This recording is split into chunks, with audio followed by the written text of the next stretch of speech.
I filled it in. No time for the doubt, they counted me out, I'm getting it in, yeah. No time for no loss, I'm paying the cost, I'm in it to win, yeah. Refuse, mine, it can't be diffused. If you ain't thinking the same, then we playing by different rules. You can't see the vision, we living at different views. Until we complete the mission, keep getting up, never snooze. I walked a mile in my shoes, had the mind of a fool, chasing diamonds and jewels. Trust me, I was confused. Started minding my business and used my mind as a tool. Ended up finding my purpose and found the time to get to it. They told me I couldn't do it, they told me I couldn't make it. They sold it, could never break it. That's sadly mistaken. I need a piece of the pie, I want it so bad I can taste it. They told me like told me, keep on running, toes they gon' take them. Refuse to lose, built to win, apply myself, I filled it in. No time for the doubt, they counted me out, I'm getting it in, yeah. No time for no loss, I pay for the cost, I'm winning to win, yeah. Refuse to lose, I'm built to win, apply myself. Welcome back to CTC. I am your gracious host, Carl, and I'm back for another episode. March has been living up to the bill, man. March has been March. But before I get into it, I would like to ask that y'all leave a like, comment, share, subscribe. It helps the channel, helps the network. It helps my channel, CTC, by way of the Refuse to Lose network. It helps shows like BWT, baseball content, through Baseball with Teddy, FFC, who may make his return tomorrow. May talk about some free agency stuff, but FFC, Fantasy Football with Coaches, for fantasy football players. We have Kings Talk with Joe Jordan, who did an episode on, I believe, Saturday. Really good episode there. Talking about topics involving the Kings. We have Dave's Doghouse, who said yesterday on the show he will be going live tomorrow, 7:30 or 7:30 p.m. around that time. So tune in.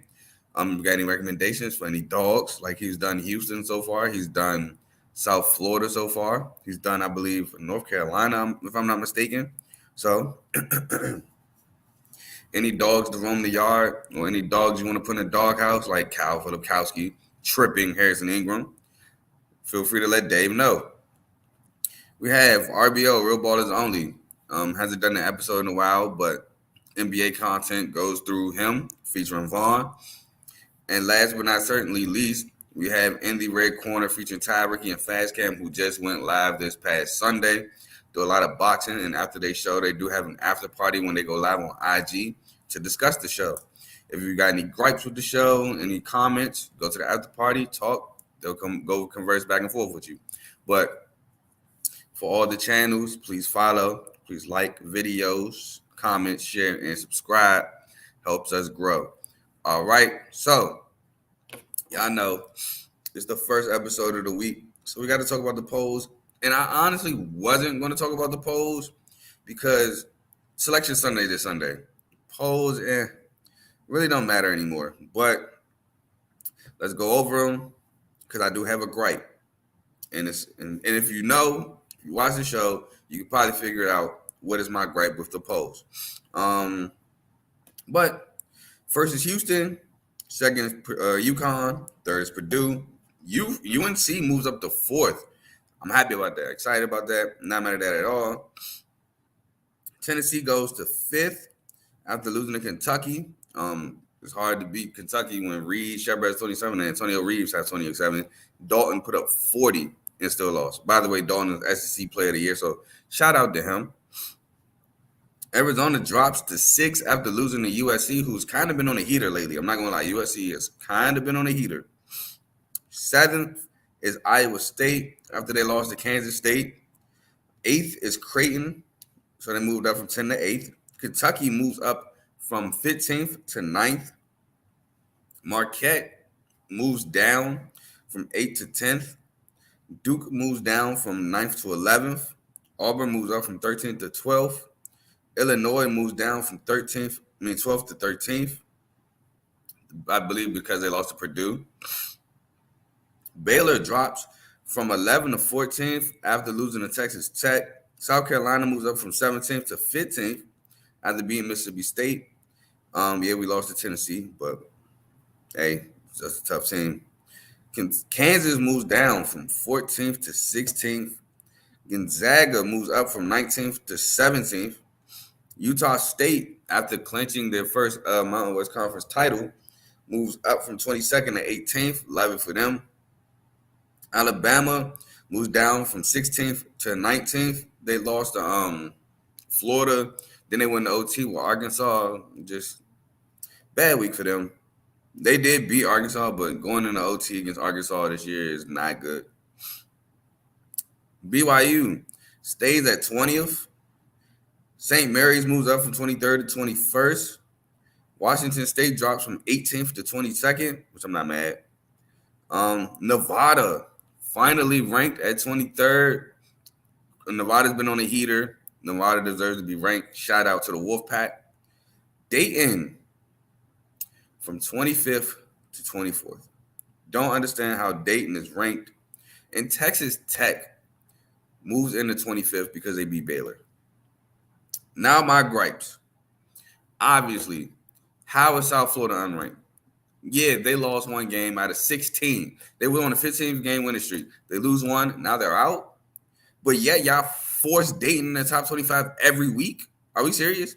South Florida deserves to be in over Dayton. Let's just get that clear. They deserve to be in over Dayton. Texas Tech, fine. You want to throw them in there? Cool. I get it. They won 3 straight. But South Florida should be in it for sure. I keep saying it. It's agendas.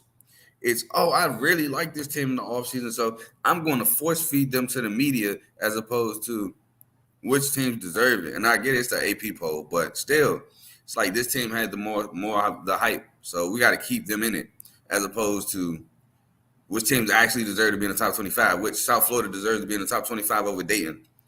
It's not right. Boise State's another team that could have been in the top 25, but they lost. No, hold on. Did they lose? Yeah, didn't they? I think Boise State lost. I have to double check that. I know they beat San Diego State by 2, but I want to say they lost to Nevada. Let me double check that real quick. Mountain West. I want to say they lost because that's how they got the 3 seed. Okay, it wasn't Nevada because Nevada beat UNLV. That's what it was. UNLV lost in the hot streak. Boise State beat San Diego State. They did lose to Nevada, yep. They lost to Nevada on Tuesday. They beat San Diego State on Friday, lost to Nevada on Tuesday. And that's why they're not ranked, and that's why Nevada's ranked. So my biggest complaint is the fact that South Florida is unranked while Dayton continues to be ranked. Makes no sense in my opinion. Dayton, I just don't believe Dayton is as good as the AP polls and everybody tries to make them seem like. Just because they got Devon Holmes, who's an All-American candidate. I get it. Even though I don't think he's going to be an All-American, but he's a candidate for sure. I get that. Don't think they're as good as I think as the AP polls is like to say. But that's enough for poll talk. Got my rant off. I'm going to throw the banner up here real quick. That's enough of that. We go on to regular season winners part 2. And I'm going to just run through these real quick. It shouldn't be that long of a segment. So this should be the rest of the regular season winners I didn't get in part 1, which was last Sunday. We have the A10 shared by Loyola Chicago. Oh, hold on. Let me click. I got to do what I did last time. Loyola Chicago. Shout out Drew Valentine. Man. Shout out to the Rangers and Loyola. Drew Valentine. Great season. And Richmond. Could have won it outright, but hey, they'll take it. ACC is won by the UNC, the North Carolina Tar Heels. What a difference a year makes. Got swept by Duke last year, sweep Duke so far this year. ACC Coach of the Year, Hubert Davis. ACC Player of the Year, RJ Davis. Well deserved. Big Ten. No surprise here, Purdue. Almost didn't play the cheer, but I can't be like that. No, I'm joking. But Purdue wins it. Shout out Coach Matt Painter, as y'all can see on the thumbnail. Great job there. Always confusing with Curtis Painter, the quarterback that played with Purdue. But yeah, shout out Coach Matt Painter. Big 12. Houston came in y'all trap and took over y'all trap. Houston, Coach Sampson, just an amazing coach. I think I used him on the thumbnail before. That's the only reason why he's not on the thumbnail today. But Shout out him. Shout out Houston. No secret, the Big East was won by UConn. UConn just ran through the Big East. Well, that's all I gotta say. Ran through them. Big West won by UC Irvine. UC Irvine did a good job. Yeah, they lost to San Diego. That week I picked them to lose, but they bounced back, won out. Boom. There you go. Sam Houston State wins the Conference USA. I believe this is their first year in Conference USA. I think they were like Southland prior or something like that. Came in and won the whole thing. Princeton wins the Ivy League with only 2 losses. Shout out to them. Quinnipiac wins the MAAC. Shout out. Toledo wins the MAC, honestly, because Akron choked it. But hey. Norfolk State wins the MEAC. Shout out to them. Utah State wins their first ever Mountain West Conference regular season. Shout out to the Aggies. I'm going to give them an extra one because it's their first one. And they weren't picked to finish anywhere near the top. Shout out to Coach Sprinkle. Arizona wins the Pac-12. Arizona, hey, what can I say, man? Great team. Tennessee beat South Carolina and won the SEC. Shout out Dalton Nitch, man. Just a huge addition to a really good Tennessee team. The SWAC was won by Grambling, so shout out to Grambling. And last, but certainly not least, the WAC was won by Grand Canyon, who I picked. If you follow me on Twitter, I think I put it on Twitter that Grand Canyon would win the WAC. I think they won the tournament last year. They brought their leading scorer back, and Ray Harrison had Tyon Grant Foster. I watched them play South Carolina, and I knew that was a good team when I watched them play. So, shout out to Grand Canyon. Now, got to go over some conference championship predictions. I got 5 for y'all today because 5 tournaments start today. And they start probably in a couple hours. But first, got the ACC tournament. The winner of that, in my opinion, will be the North Carolina Tar Heels. The tournament is from the 12th to the 16th. So today through, Saturday. Now, North Carolina is first in points per game, 81.6. 5th in points per game allowed, 70.1. 9th in field goal percentage at 45%. 6th in three-point percentage at 35.8%. 1st in rebounds, 40.9. 2nd in field goal percentage allowed, 40.4%.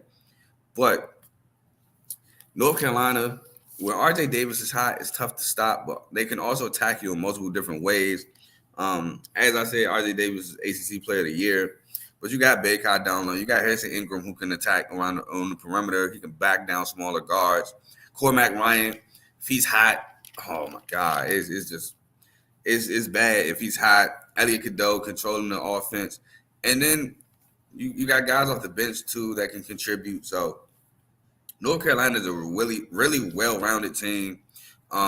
Swept Duke, and which Duke is a really good team as well. So I think North Carolina wins it. They just got to avoid the slip-ups like they had in the year. Next tournament I have for y'all is the A-10. Richmond, I have as the winner. It was tough. I was going back and forth between Richmond and Loyola because both of those teams play defense. VCU's been on a slide. I would have considered them, but they've been on a slide lately. And like I said, man, Dayton, I don't think Dayton is as good as people say. But I got Richmond as my winner. The A-10 is from March 12th through the 14th. Take the 15th off, and then they come back on the 16th and the 17th. So one of those tournaments that end on Selection Sunday, just like the Big Ten do. But I'll talk about the Big Ten either later tonight or tomorrow morning. But yeah, Richmond, 9th in points per game, but they're 2nd in points per game allowed. Points per game, they average 72.7. Points per game allowed is 66.1. They're 2nd in field goal percentage at 46.7. 4th in three-point percentage at 36.8. 1st in turnovers at 8.7, so they don't turn the ball over as much. And 3rd in field goal percentage allowed at 40.3%. Now, I have them because Jordan King and Isaiah Bigelow as well hits big shots. Also, because they are really well defensively, and that goes a long way in the tournament. It just reminds me of when Richmond had Jacob Gilliard. at point guard, and they had that really stingy defensive back court. This will kind of reminds me of the Richmond Spiders this year. So I think Richmond will have success. I think Richmond wins the 8-10 and move on to punch their ticket to the big dance. Next, we have the Big 12. Big 12 winner, in my opinion, Houston wins the Big 12 regular season and the conference tournament. Now, that tournament is from March 12th to the 16th, so today through Saturday. Now, if you look at the numbers, Houston, 10th in points per game, 74.2. Offensive numbers aren't that great. But defensive numbers, first in points per game allowed in the conference, 56.9. First in 56 field goal percentage, 38.3 allowed. Second in three-point percentage allowed, 30.2. Second in steals, 10.3. And then they're first in turnovers, 8.7 a game. So they can create turnovers and not turn the ball over. And Houston's defense is why I have them winning, because I've always said it. Houston defense travels. Not only does it travel, they also got the player of the year, Jamal Shead, who I also believe won defensive player of the year. And they have coach of the year, Kelvin Sampson, who rightfully deserves it. I think he's national coach of the year, by the way, but that's just me. And those turnovers, steals, and lack of turnovers plus steals, they lead to fast breaks, can lead to points on the other end. Plus, they can score. The numbers don't look great because they don't score the best, but they can score.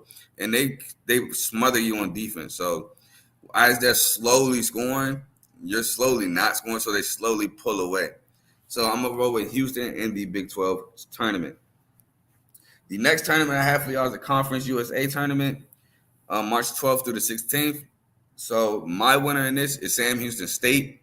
Now, I had to put these numbers in because I put numbers for everybody, but throw the numbers away after I say them, because Sam Houston State has won 7 straight. They finished the Conference USA with a 13-3 record. They beat Louisiana Tech on the road to get this Conference USA regular season title. Sam Houston State's hot, and that kind of matters most going into March. It's like, who's hot at the right time? And Sam Houston State is that team that's hot at the right time. But I'll go through the numbers real quick. 6 in points per game, which you might be saying, Carl, that's not bad. It's 9 teams in Conference USA. 5th in points per game allowed, 69.6. 7th in field goal percentage, 42.4. 3rd in three-point percentage, 35.5. 1st in free throw percentage, 73.2. 4th in field goal percentage allowed, 42.9. And 1st in three-point percentage allowed, 31.6. So if you look at the numbers, you're like, I don't know if that's a team that's going to win it, the Conference USA Championship. But then you look at you just look at them, look what they have been doing, and you can go, yeah, that team is hot. That's for sure a candidate to win Conference USA. So I'm going to roll with Sam Houston State in that. My final tournament for y'all got is the MAAC, the Metro Athletic, something like that, Metro Association Athletic or Athletic Association Conference. Either way, my winner is not first place Quinnipiac. My winner is Fairfield. I was kind of thinking Ryder for the same reason why I was thinking Sam Houston State, because Riders won like 7 straight, but I went Fairfield. Their tournament is, again, March 12th through the 16th. So you got some tournament basketball all week this week. But Fairfield, 2nd in points per game, 76.8.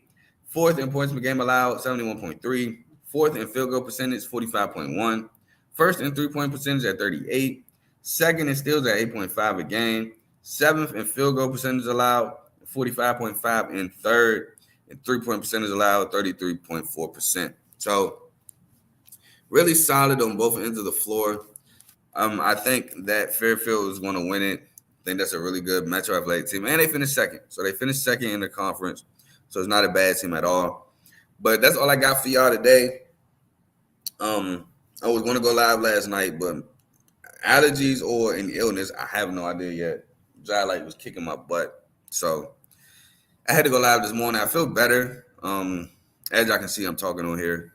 But yeah, like I said, I'll be back either later tonight or early tomorrow morning to go over the last bit of tournaments. like the Big Ten. I believe the Ivy League still have to go over. The Pac-12 I still have to go over. Run over the ACC, Big 12, and the got to go over the SEC. So those tournaments right there, I will be going over tomorrow or later tonight.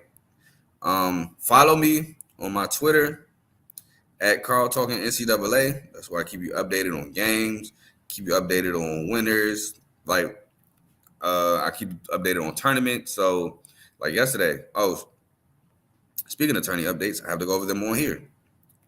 So tourney updates. First one, shout out to the Dukes of James Madison. They have punched their ticket to the Big Bowl. They beat Arkansas State in blowout fashion. They were my Sun Belt winner in the regular season pick to start the season. They were my Sun Belt champs tournament pick to start the season. They didn't win the regular season. App State did, but they won the tournament, and that's what you really need to win to punch your ticket to the big dance. So James Madison is going dancing, and they're going to be a problem for some team. Don't know who yet, but some team's not going to want to play them. Shout out to Morehead State.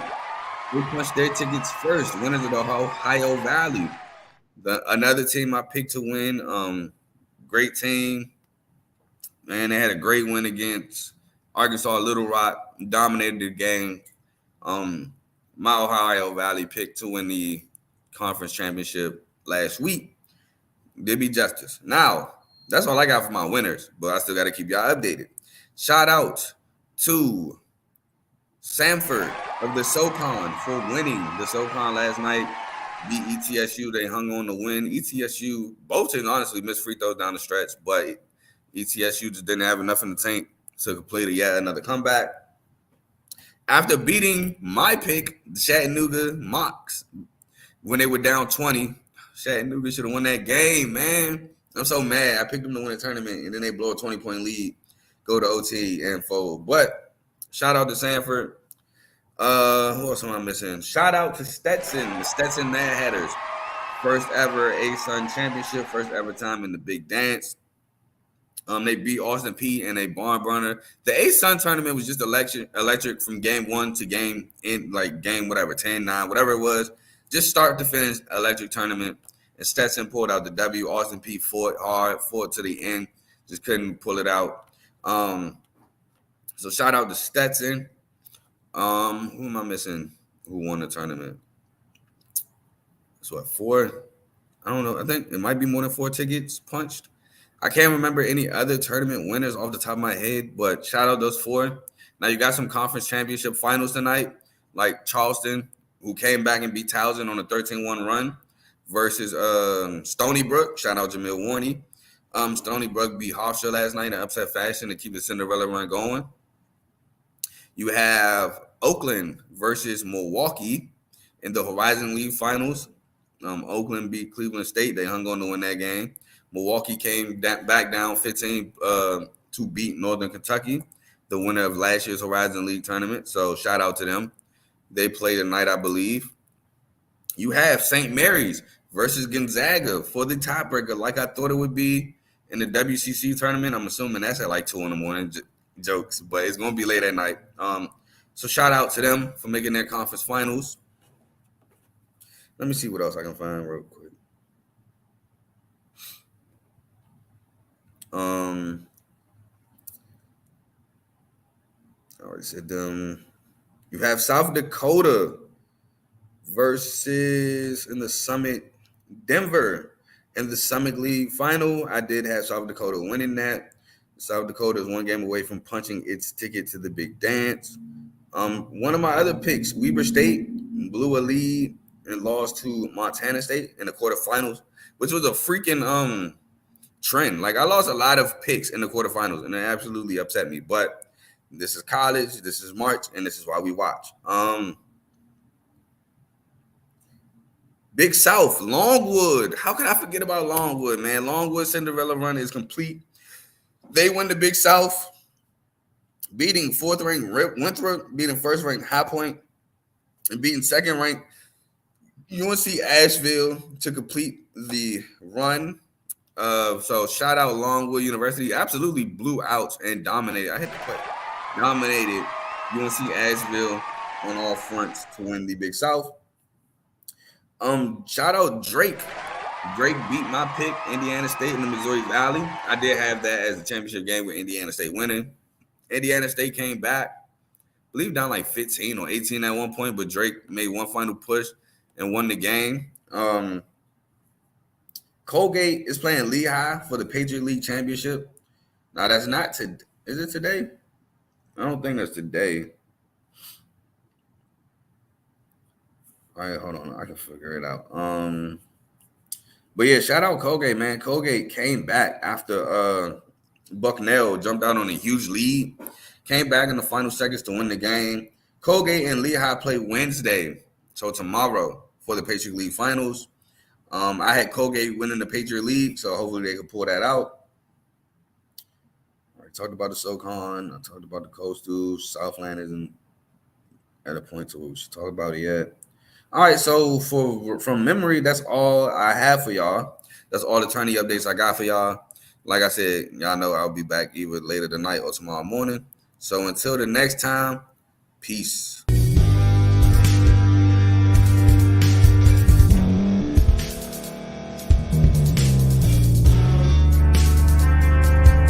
Thank you for staying to the end. If you're watching this on YouTube, please like this video, subscribe, and also hit that notification button so you can be notified next time we put out a video. If you're listening on any podcast platform, subscribe and hit that notification button, y'all, so you can be notified we put out another podcast audio. And last but not least, hit that share button. No matter what you're listening to or watching it, hit that share button and send it to somebody that you know that would love to watch this episode you just listened to. So once again, thank you for staying to the end, and we'll see y'all at the next episode.